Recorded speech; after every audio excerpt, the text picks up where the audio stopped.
Welcome back to the show, folks. Mr. H here for your daily dose of pop culture and movie news, the wrap-up. On today's show, we'll be taking a look at Game of Thrones Prequel because it has officially started filming. But then also, a few weeks back, I was actually sent in some images all behind the scenes of all the production kicking off as well. So we're going to take a look at those images. We also have some comments made by Anthony Mackie, who a lot of people remember as the Falcon. His comments now as he's going in towards being Captain America in the future Marvel Universe. So there's some comments from him there. We'll also be taking a look at Swamp Thing. So one of the actors was interviewed for Collider's horror-based podcast and actually revealed some interesting snippets of information about their thoughts and feelings on everything that's happened. So we'll get to that as well. And then also just a quick bit of industry news. Godzilla King of the Monsters has a projected total of hitting around 400 million. So we'll discuss that briefly and then hopefully we'll have some time for some viewer questions. So also, if you want to skip right ahead to any of the topics that I have just mentioned, the timestamps will be down below in the description box and in a pinned comment.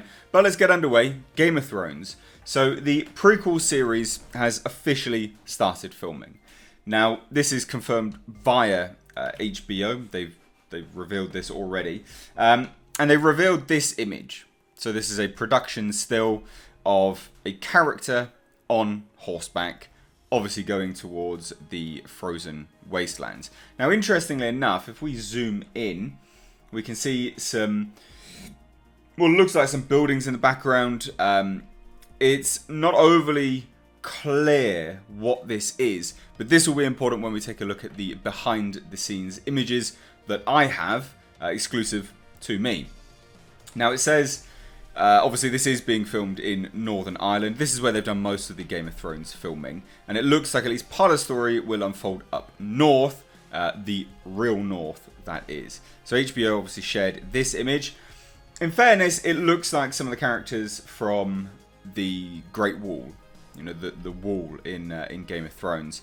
Now, what we'll take a look at are actually the images which I've got. Now, again, really, really important before we do that to remember how this structure looks. So in my images which were sent to me, this is what we've got here. Now, to me, all of this here looks an awful lot like the structure in the background. In my head anyway. There are some other images which we had. So there's this again. These are, oh, it's just the same image. For God's sake.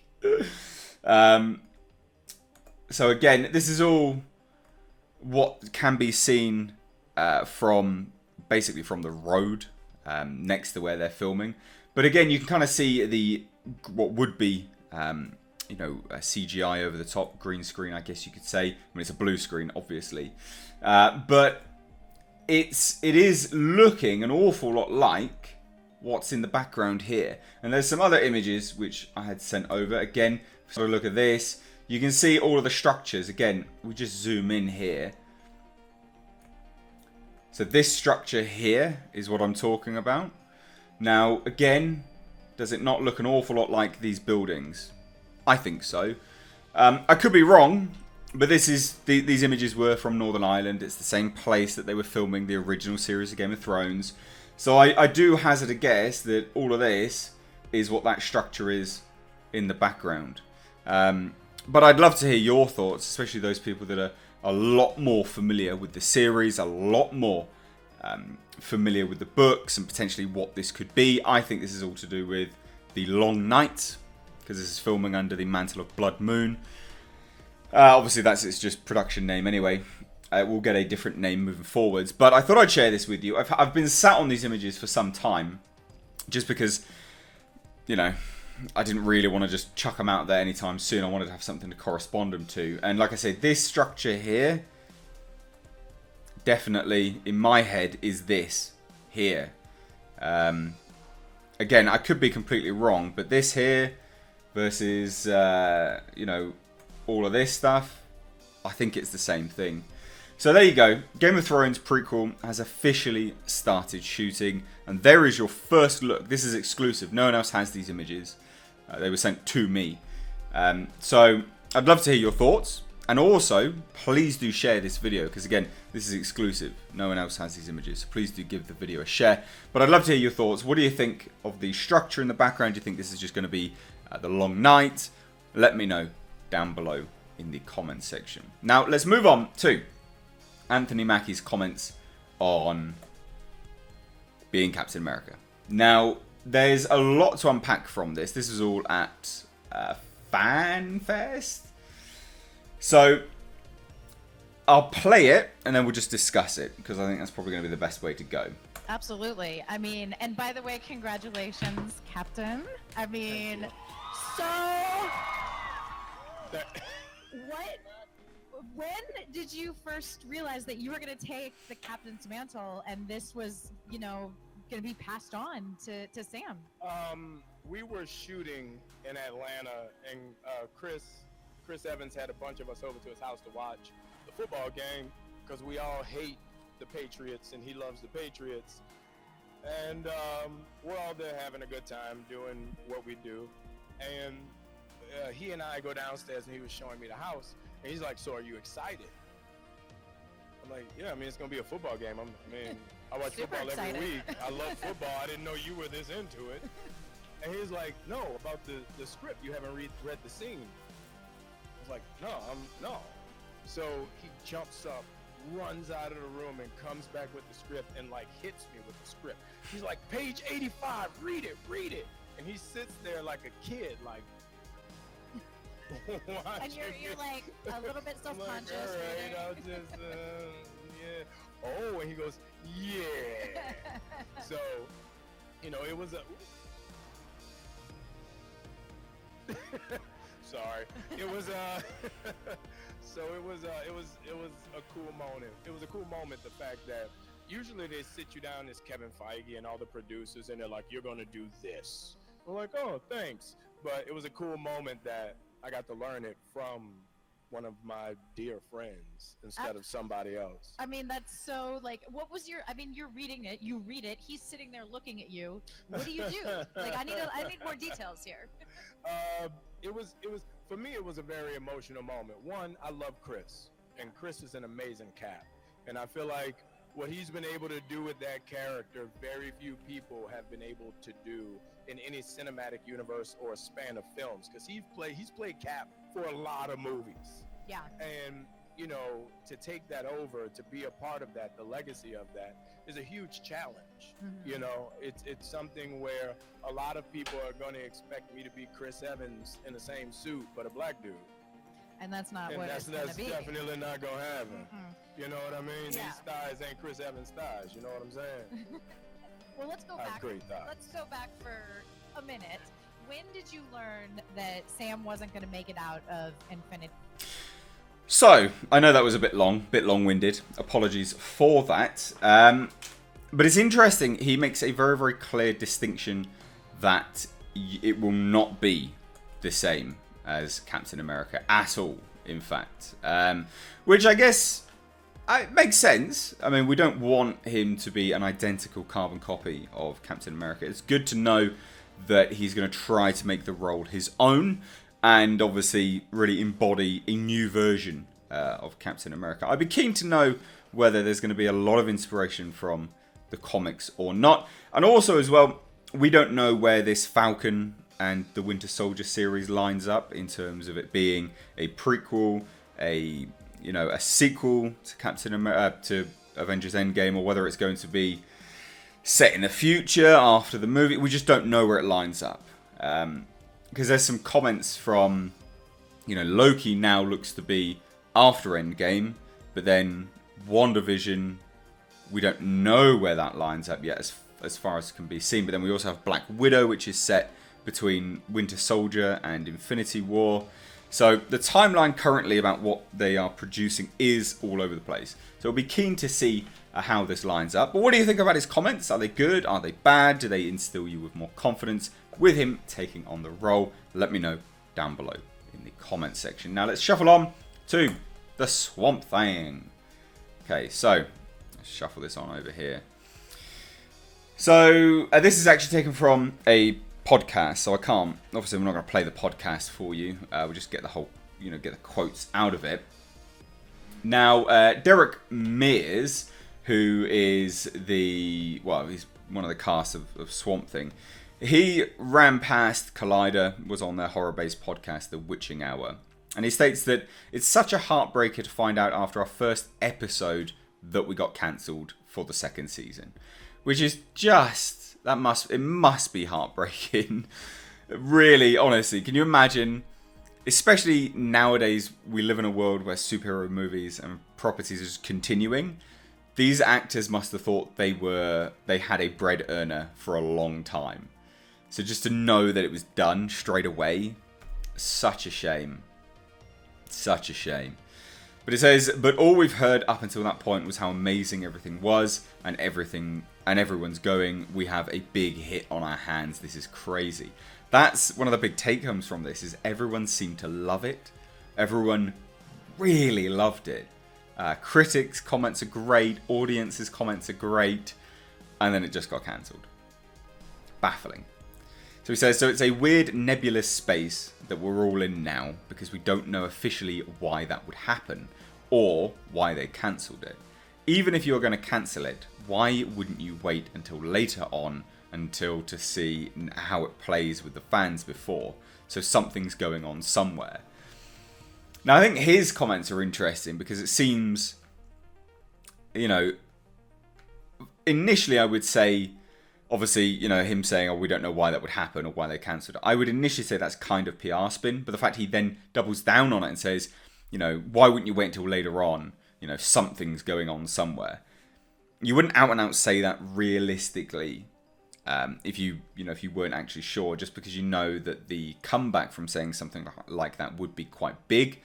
So I don't take it as PR spin. So obviously, we knew that they were being cut from 13 to 10 episodes in the middle of filming, and he says, as opposed to having a guest star or it being on a feature, your full character arc and you're playing and you're planning. With this, I'm still planning my career arc while filming, my character arc while filming. But I don't know the total end because it's still coming.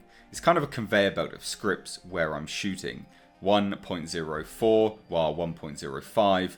I'm getting them soft memorized, getting prepared, and just kind of keeps coming and keeps coming. So you're kind of speculating where your arc is going to be or where you're going. It was so crazy. We were on episode 10 when we got the call going like, yeah, so we're getting cut from 10 to 10 from 13, and we're like, what?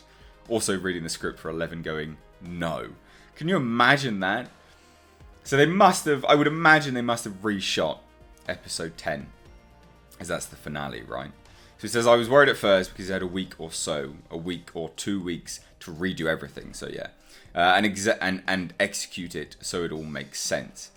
That's the most fascinating thing about this, to get to episode 10, to then have to try to rush episode 10 to wrap it all up from another 3 episodes. Character arcs are going to seem... I'd be amazed if this turns out well in that final episode, just because it's so...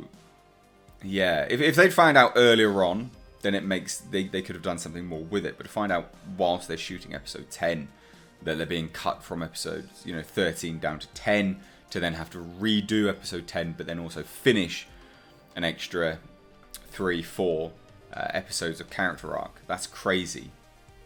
He says, and I was worried, going, I don't know how we're going to get all this together, because we've been laying so many beautiful puzzle pieces, and the complexity these writers are doing is just, what a gift.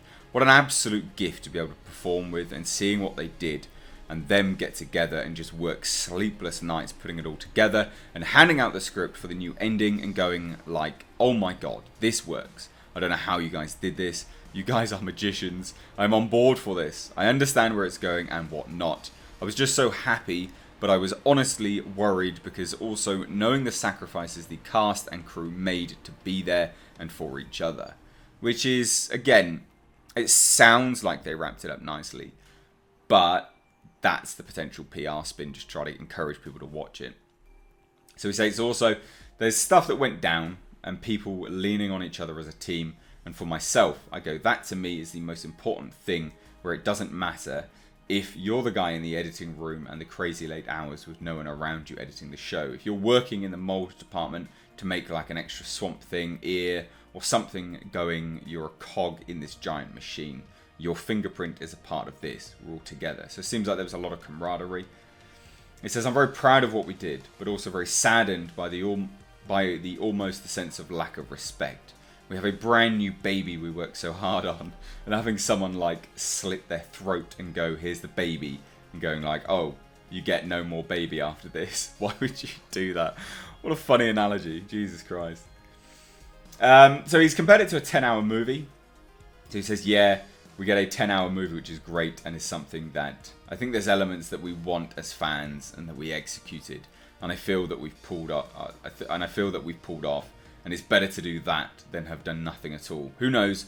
Maybe something will switch somewhere. If something will flip, and we can all get together again. But I tell you, it's one of the best experiences I've had, and set the bar really high for working together with a group of people.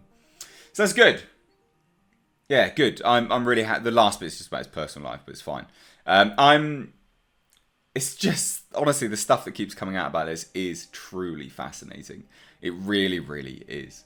So the other comments, again, it's just one of these things that, will we ever get to the bottom of it?